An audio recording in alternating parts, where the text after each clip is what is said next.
Hello and welcome. My name is Ian the Bay and this is The Good System. In this podcast, I try to build a vision of a good system which we then can work to implement. The podcast is a deep dive on the basis of my blog, ianthebay.com, where I write about the same topics. In this episode, I talk about how much harm cars do and why we have to get rid of them in a good system. This episode is based on an article I wrote on my blog. If you want to read it, the link is in the description. The article heavily relates to the paper Car Harm, a global review of automobility's harm to people and the environment. But I will add some additional thoughts. The paper lists 19 different harms cars are responsible for and puts them into 4 different categories. The categories are violence, ill health, social injustice, environmental damage. For the whole list, please visit my blog. It's a long list, but in short, cars don't have any place in a good system. Just to name some numbers from the paper, cars killed more people than the 2 world wars combined. Every day, 700 children are killed. The pollution from cars causes several diseases. They cost society a lot, much more than public transit or bikes, which earns the society money because of the health benefits from active travel. Cars are bad for social life because you don't interact with other people, except yelling at other drivers and pushing cyclists off the road. Cars are bad for animals, people, and the environment. If you live in a city, imagine, would you let your kids play outside in the streets? In the summer, when you open your window, what do you hear? Are there more trees or cars on your street? And how much public space is available for cars, driving or parking, and how much space is available for people? Are there areas only accessible by car, at least if you want to survive the trip? Why is that? And what can we do to improve the situation? A lot of things. And it already happens. Maybe not in your city or not fast enough, but it happens. Here are 9 things that we as a society can do to get rid of cars. First, raise the cost for parking and reduce parking spaces. Parking maybe is a worse problem than driving, since 98% of the time automobiles are not mobile but stand still and take away space from other people. All the parking makes cities hotter because of the urban heat island effect. Planting trees and make parks instead of parking lots would reduce heat, create space for the people, makes the life in cities safer and streets more beautiful. Also, attractions and shops that are located outside of cities need to pay per parking space they offer and have additionally to offer a mandatory shuttle service. This would reduce cost because even if the driver or parker pays a fee, it does not cover the real costs, which are spread to the public. Even if you don't have a car, you pay for it. Probably a bigger part of your taxes are used for cars than for public transportation. Second, reduce speed limits. Driving slower reduces the risk for a driver to kill someone. A lower speed limit also reduces several kinds of pollution. And streets don't need to be as wide, so you gain space for better usage. Third, give cars less space. Instead of building streets for cars, build them for people. Car drivers always need to take the longest way home. The most direct routes are reserved for pedestrians, public transportation, and bikes. Fourth, reduce the validity of driving licenses. It is absolutely insane that you take a test once and then can drive forever without ever being tested again. Traffic regulation changes, cars change, and you yourself change. Let's make it mandatory to have your capability for driving checked every 10 years. This doesn't help per se, but the more friction, the better. Right now, everything is made as easy as possible for everyone to drive, but it needs to be the hardest and most unsatisfying way of transportation. And reducing the validity of driving licenses is a part of that. Fifth, road toll everywhere. Make drivers pay for every kilometer they drive. Yes, dear Americans, kilometer. Drivers need to pay already for some roads, but the toll must equal the real costs of driving to make it obvious how much the public subsidize it. There will still be public funding because streets are needed for emergency vehicles, postal services, public transportation, and other public value. Higher costs will prevent people from taking the car. Yes, some people may not be able to afford a car anymore, but you don't have a right to own a car. You have a right on mobility.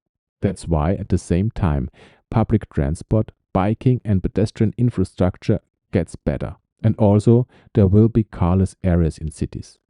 In fact, most of the city area should and can be car free when properly designed for human needs. Sixth, treat drivers like the criminals they are. Driving under the influence or speeding must be treated like attempted manslaughter. If you do either of these two things, you risk killing someone. That's why you should be treated like a criminal. Seventh, no more gas. Electric mobility just solves one problem: emissions. So they are not the solution for our future mobility. But since it will be necessary to have some cars, emergency services, buses, delivery, and so on, these cars have to be electric because EVs are better than combustion engine cars in nearly everything. Eighth, building better infrastructure. Making driving worse can't be everything. We also need to build better public transportation, bike and pedestrians infrastructure. It needs to be safe, reliable, and a joy using this way of transportation. Then people will do it. Ninth, don't forget those in need for help. In every discussion about cars, fewer or later, some dude on X brings up the argument, but what about those in need for help? They need cars to get from A to B. First, that's not true. Most public transportation nowadays is accessible for people who are not good by foot. By foot. Sorry. Maybe they are good by food, but not by foot. Yes, there is room for improvement, but this is part of point 8, making better infrastructure. Also, there are transportation services to help those in need. And if there is really no other way, they can drive a car. But this will be a very low percentage in comparison to now. How can you do something? If you do not live in an anti-democratic authoritarian country, sorry USA, you can call your local government, join a local NGO or other group, vote for the party that will most likely do something for better mobility. And if there is none, found one. You can spread the information to your family, friends, colleagues, and neighbors, like you did it with the coronavirus. And you can also go online and on social media to spread the information there, like you do with computer viruses. If you live in an authoritarian country, all you can do is talk to your peer group, if even that's possible. Any further advice I have would not be legal, so visionize it. But how can life in a city look like without cars? Is it even possible? Well, it was for centuries, But going back to the Stone Ages isn't part of the vision of our good system. So let's take a walk together on the streets of the good system. When we leave our house, we see kids playing in the street. The parents are sitting on benches under trees and talk to each other. You walk by a neighbor and take some time to talk to them. It's no problem because it is quiet. All you can hear are birds, people, and occasionally a tram or bus or a cargo bike, which can easily go by the playing kids because the street is designed properly. You walk by some shops and cafes with people sitting outside. You see kids coming home alone from school, walking by an elderly couple who walk slowly, hand in hand, and can safely cross the street because there's no curb where they could trip. Although it is summer, it is tolerable outside because the trees provide shadow and the heat isn't stored in the asphalt or the cars. That's why, when you come back home, you can open the window to let the apartment cool for the night. You can even sleep with open window because it is quiet outside. If it gets too hot anyway, you have an AC in your apartment, don't worry, because climate change is still real in our vision. In the next morning, after a good sleep, you need to get to the other side of the city. That's no problem. You hop on the next available public transportation and you are there fast. There are no traffic jams. And so few cars, they can't block the bus or the tram. In the afternoon, you meet your friends in the park. You go there with your bike and you take your kids with you. It is perfectly safe for them to ride their own bike. The city you live in has more money to spend for people. There are more parks, schools are free, and housing costs are much lower. It is safe even for small kids to go to school by themselves. They learn to be independent much faster. Your health and the health of everyone else is much better because the air is cleaner and you get more exercise since you walk and bike more. Also, the costs for the public health system are much lower. You feel safe because without cars, the risk of terror attacks and other crimes is lower. The city is designed in a new way and the architecture is now completely different and more people-friendly. On the weekend, you visit your parents who live in a small town. You take the train, which is on time and the connection works perfectly. Your parents don't have a car. They have everything they need for their daily life in their town and go there buy food. Food, man, not food, food. They buy food, buy food. If necessary, things get delivered to them by a public delivery service. There is less isolation. Social life is much better. You know the people around you and it's easier to meet new people. The next public transportation stop is a maximum of 5 minutes away. Everything you need in your everyday life can be reached within 15 minutes. For those who need more than my sloppy descriptions, take a look at visualutopias.com by Jan Kamensky. He turns actual cities into car-free paradises. You find the link in the show notes. If you even need more help to visualize a world without or at least less cars, watch a car commercial. They provide a good template because there's always only one car in the whole city and mostly only one human, the one driving it, which makes these ads apocalyptic. Most of the time, of course, the person doesn't even live in the city, but the suburbs, because nobody needs a car in the city. When I watch these commercials, I don't want the car, I want the city without them. Cars are one major factor why our system is broken right now. Without cars, it will get better fast.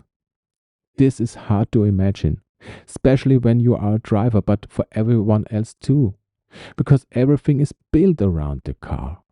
Cities are built so you can get everywhere by car, but not necessarily by public transportation or bike. There are even many places you can only get to by car. These places wouldn't even exist without cars. City centers often are dead because of the big malls outside the city, where you only can get by car.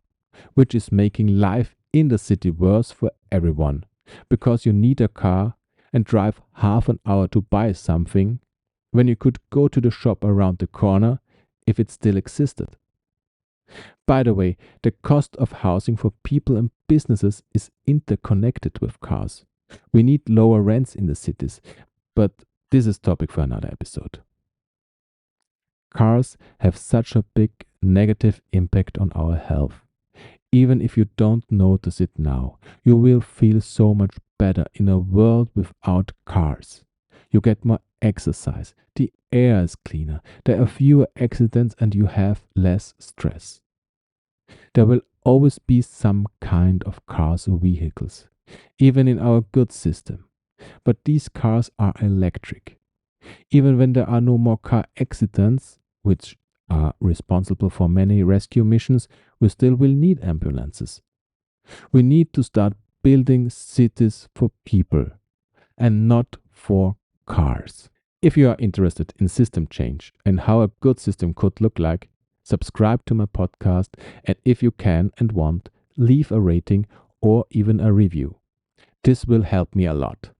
By the way, this podcast is also available on YouTube. If you are already watching it on YouTube, subscribe to the channel and activate the bell so you get a reminder when a new episode is online. Also, check out my blog where I write about these topics, and you can find the links to my social media profiles. Thank you for listening. Till next time, yours, Ian the Bay.